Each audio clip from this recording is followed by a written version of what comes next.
เดตโซนแตงโมอีกน้องแต่ว่าเบิ่งผักก่อน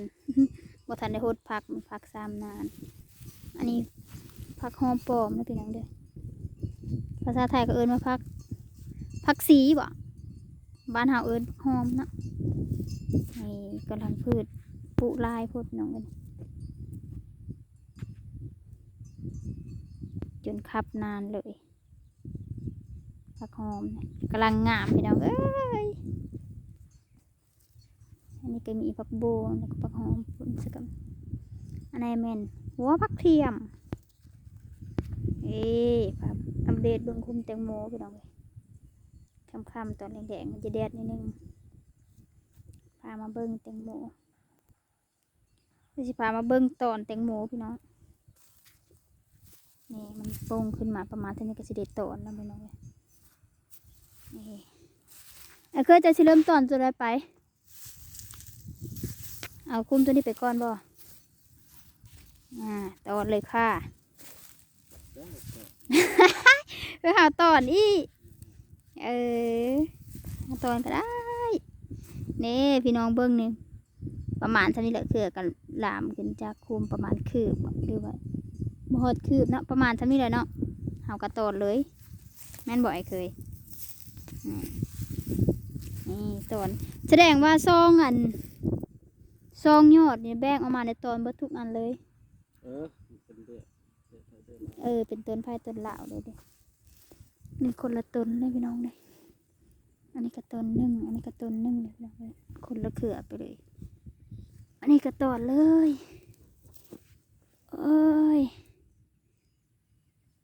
ตัวนี้ตัวอยู่ไหนนี่ตัวติดออกปะแม่นปะยอดปลายเลยล่ะเย็ดยอดปลายมันพี่เลยพี่น้องดิยอดหักก้อยออกเลยตัวปลายในสุดไปเลยพี่น้องสิเบิ้งนี่ต้นพี่น้องต้นมันออก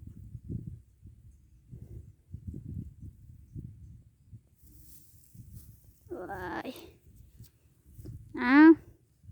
อย่าสิต้นเธอเบิ้งจับมือกล้องไปอาสิต้น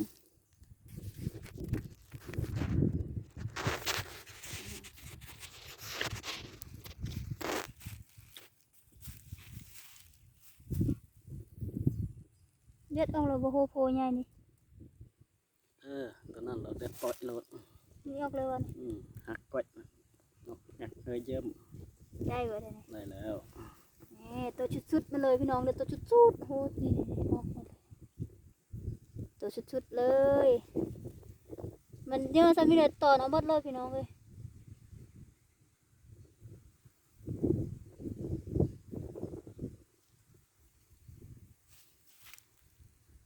นี่ดิเนาะเอาหมดเลยพี่น้องเลยมาคนนี้อีก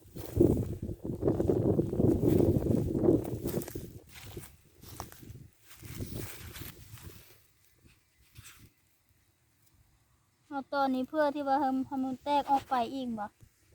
แตกง่าแตกยางออกไปอีกเนาะแตกงาออกแหนงออกแล้วก็เป็นมาก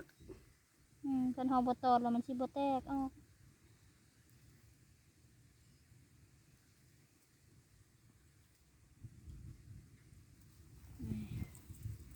มือไหม้เนี่ยพี่น้องเด้อ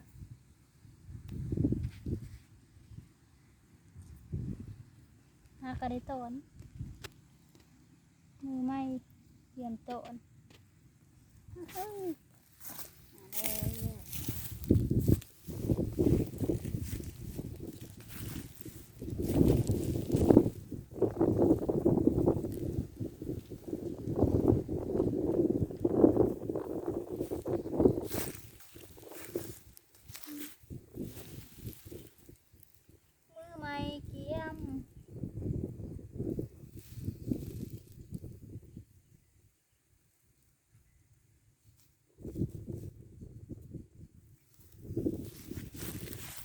เป็นยังเนาะตัวนี้ก็เล่นเนาะตัวนั้นก็ยังเชื่อมบ่ตัวนี้เนี่ยมันลามออกมาประมาณจะมีเลยนานรถเราไปตอดรถนี่นะตอดมดรถเพื่อมันป้งแตกในเป็นมากก่อน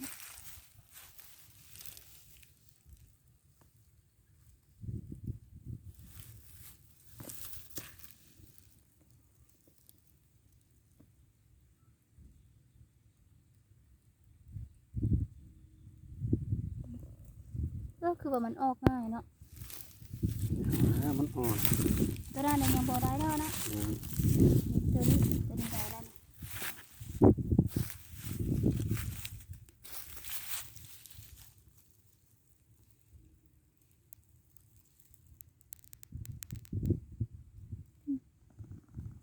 ปลายชุดมันถูกต้องแล้วตัวนี้ อืม นี่ครับอ้าย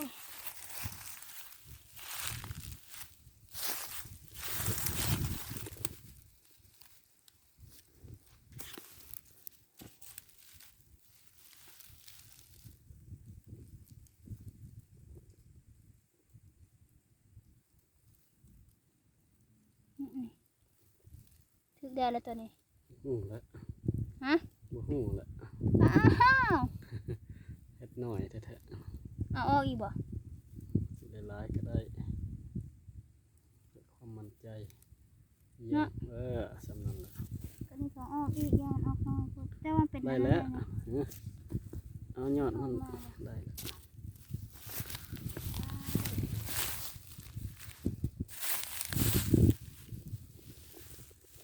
น่าได้ไงก็เป็นไปได้เลยออกมา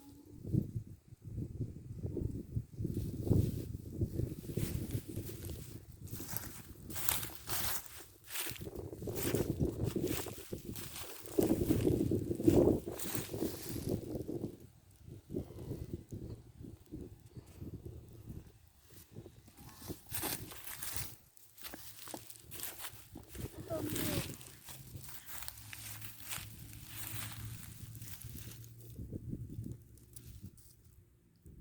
ได้ปะหรือว่าน้อยพวกเอาอีกวะคือออกค่อยๆน้อยๆนี่ ได้แล้วสิหน่อยไปหน่อย น้ำบ่ได้เนาะ อืม มาอีกสิว่าตัวนี้เนี่ยมันขนาดลามออกมาเลยตัวนี้ก็ยังบ่ ยัง ยังเนาะ อืม ยังหมดตัวนี้ยังบ่ได้สักนิดตัวนั้นได้แล้วเดี๋ยวตัวนี้ก็ได้แล้วโอ้ย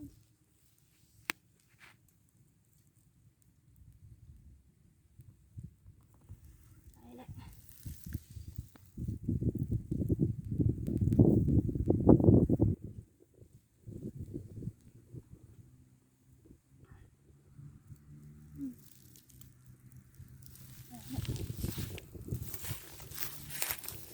โดยสิสำเร็จแล้วบ่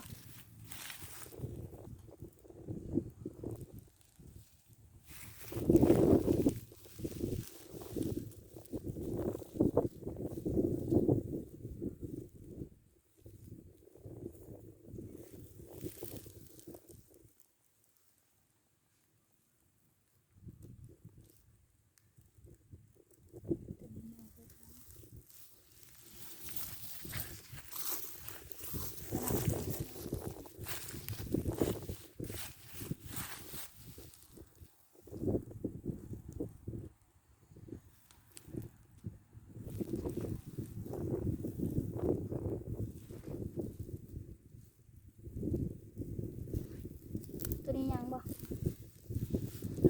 ยัง ยัง เอาไปนี่ก่อนเอาไปก่อนนะ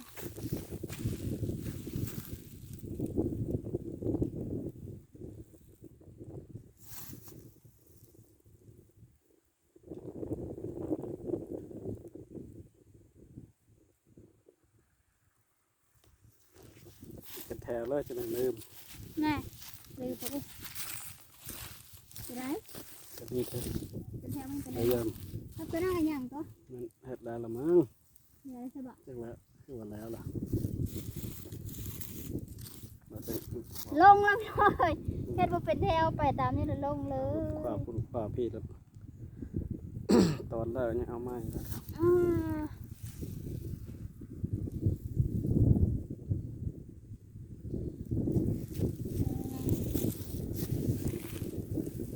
ต่อไป ตัวน้อยจะยังบ่ได้บ่ได้แต่ตัวนี้แหละลงคุมนั่นได้ลามออกเลย ตามตอนได้ เอาตอนต่อก็พี่น้องเอ้ย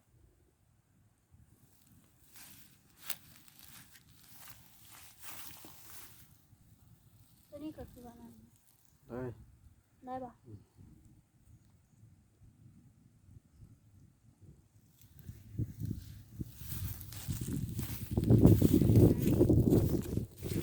ปลาสิแล้วจะกินเบิ้งอีกเนาะตอนก่อนตอนนี้เวลาจะเบิ้งอีกได้พี่น้องเลยน้อยคนมั้งนะ ไม่น้อยพูดบ่ โอเค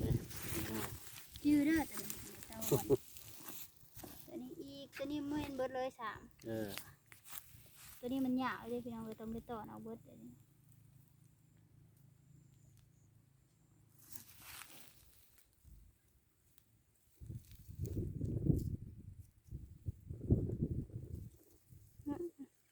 มอยพูดบ่บ่น้อยนักเนาะเพิ่มคือใหญ่ๆแต่ก็ได้นะมันเคยยาวเคยน้อยนะเฮ็ดสั้นเฮ็ดน้อย หายละ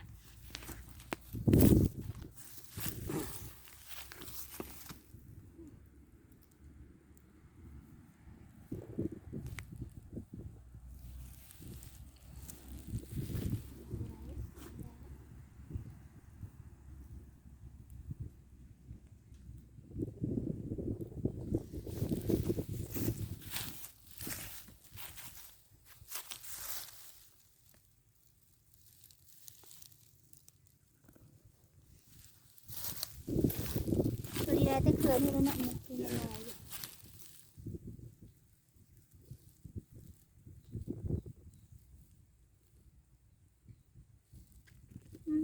เยอะพอด แบบนั้นแหละจะ ตัวนี้ก็ยังเนาะตัวนี้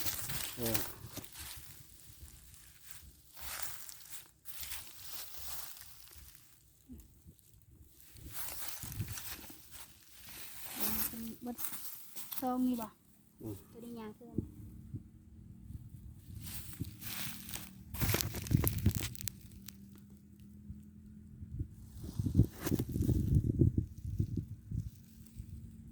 ตอนยอดปลายสุดนะพี่น้อง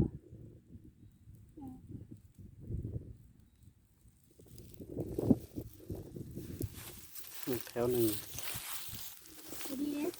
กำลังหนักหลายแบบ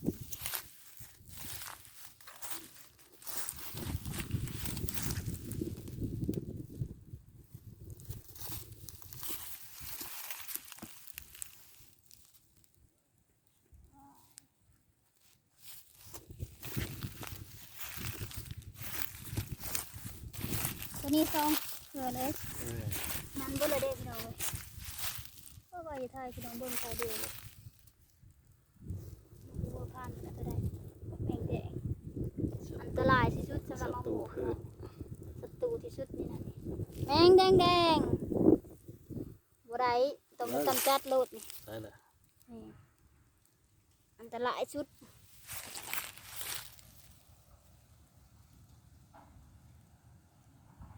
แต่ซ้ำนี่กับอันตรายไปได้เนาะ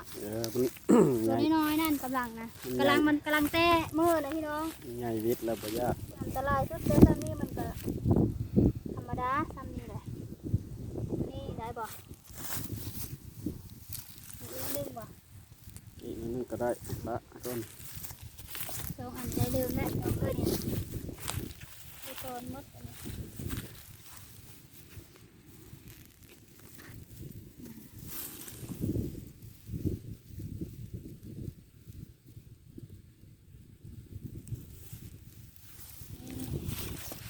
สุดท้ายสุด ถ่ายสุดบัดนี้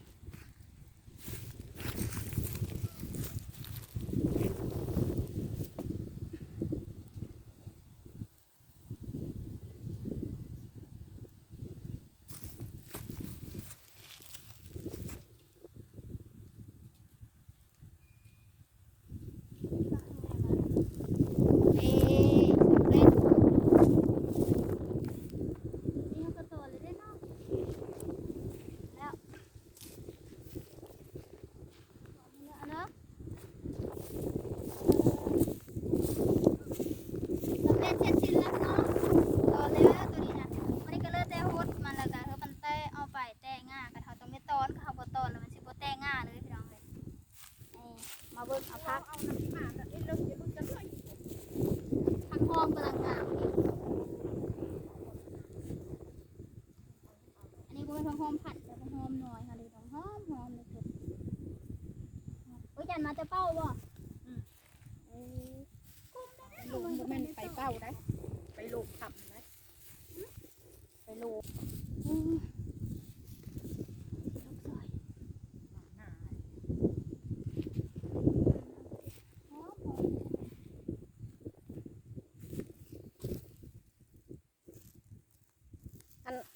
ผักโบกปลาโหนมน่ะหน่อยอยู่เนาะ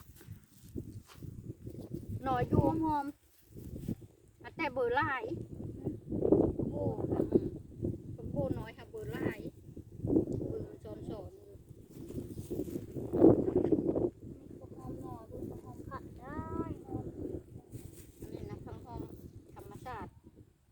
ธรรมชาติธรรมชาติเลยเสื้อตะกี้ แต่ อุ้ มั ย น ขี้วัว มันจะออกดอกไว้